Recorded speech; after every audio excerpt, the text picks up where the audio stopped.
আসসালামু আলাইকুম রহমতুল্লাহি ওবারাকাতুহ। সম্মানীয় শ্রোতাবৃন্দ,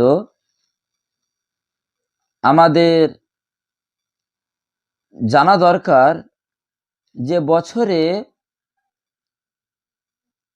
কোন কোন দিন রোজা রাখা হারাম।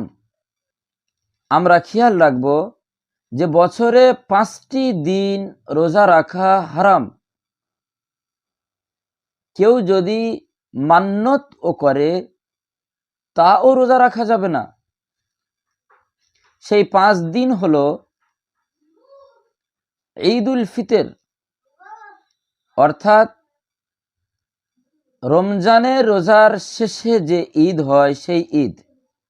দ্বিতীয় দিন হলো ঈদুল যুহা, কুরবানির ঈদের দিন। এবং কুরবানির ঈদের দিনে পর পর 3 দিন।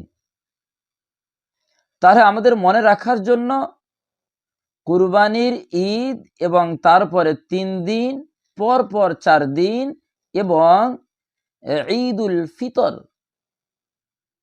এই 5 দিন রোজা রাখা হারাম। আল্লাহ সুবহানাহু ওয়া তাআলা আমাদেরকে যে 5 দিনে রোজা রাখা হারাম তার থেকে সবাইকে হেফাজত রাখুন, আমিন।